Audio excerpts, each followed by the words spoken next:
दर्शकों, स्वागत है आपका खबर फेस टू फेस पे। आप देख रहे हैं खबर face to face YouTube channel और मैं हूँ ज़ीशान आज़मी। आइए देखते हैं आज की ताज़ा खबरें। Shri justice Arun Mishra ji, members of the commission Shri justice M.M. Kumar ji, Shrimati Jyotika Kalra ji, doctor M.M. Mule ji and Shri Rajiv Jain ji, secretary general Shri Bimbadhar Pradhan ji, UN resident coordinator mister Shombi Sharp ji, distinguished guests, ladies and gentlemen. I am delighted to be here among you to celebrate the 73rd Human Rights Day. On this day in 1948, the United Nations General Assembly adopted the Universal Declaration of Human Rights. On that day, we can confidently say humankind accomplished a higher stage in its moral evolution. The Declaration spells out a series of rights and freedoms every single human being is entitled to.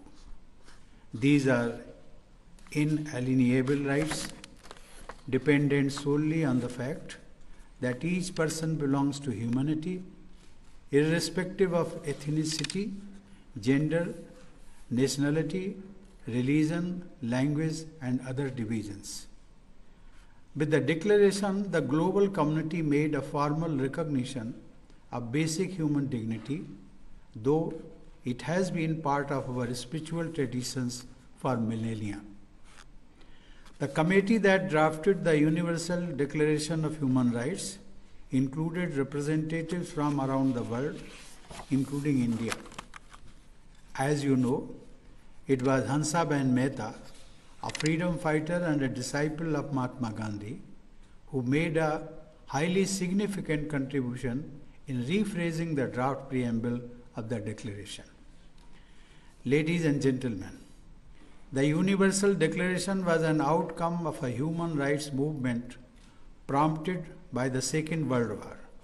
In India, meanwhile, it was the colonial rule that had prompted the demand for basic rights much earlier in our freedom struggle. It was way back in 1895 that the Swaraj Bill articulated human rights or fundamental rights in modern legal language as part of its vision of a constitution for India. The notion gained traction with masses after 1931, when the Indian National Congress passed a resolution specifically devoted to fundamental rights. While this Karachi session of the Congress was chaired by Sardar Vallabhbhai Patel, the resolution on fundamental rights and economic changes was drafted with key suggestions from Mahatma Gandhi. The resolution noted that any constitution of India should provide fundamental rights of the people, including freedom of speech and religion. 2 months later, Gandhiji said that the resolution on fundamental rights was the most important resolution, and it showed what kind of Swaraj he wanted to achieve. Further, the father of the nation noted, and I quote, that Swaraj is the poor man's Swaraj or Ram Rajya. Rama symbolized justice and equity. Rama symbolized truth and charity, unquote. These ideals also inspired the framers of the Constitution. Moreover, the subcommittee on fundamental rights was headed by Sardar Patel. Another coincidence was that the subcommittee included among its members Hansaben Mehta, who was also participating in the drafting of Universal Declaration of Human Rights around the same time. The preamble of our Constitution stresses upon justice, liberty, equality, and fraternity. To my mind, the 4 words beautifully sum up the whole range of human rights. Ladies and gentlemen, the human rights discourse is justifiably centered on rights. But in India, we have always understood, as Gandhiji often reiterated, that rights and duties are two sides of the same coin. Moreover, rights of individuals are not held to be absolute, but have to be aligned with social context. In the Constituent Assembly debates, Sardar Patel had insisted on a balance between civil rights and society's own rights for the sake of order. Dr. B.R. Ambedkar, the chief architect of the Constitution, was also of the same mind. Responding at length to criticisms, he said, and I quote, "What the draft Constitution has done is that instead of formulating fundamental rights in absolute terms and depending upon our Supreme Court to come to the rescue of Parliament by inventing the doctrine of police power, it permits the state directly to impose limitations upon the fundamental rights." Unquote. It is this delicate balancing that has ensured the middle path for the Republic. Ladies and gentlemen, the theme of this year's Human Rights Day is equality. Article 1 of the Universal Declaration states, "All human beings are born free and equal in dignity and rights." Equality is the very soul of human rights. While non-discrimination is the first condition for absolute respect for human dignity, the world is beset with countless prejudices. They unfortunately hinder the full realization of individuals' potential and thus are not in the interest of society as a whole.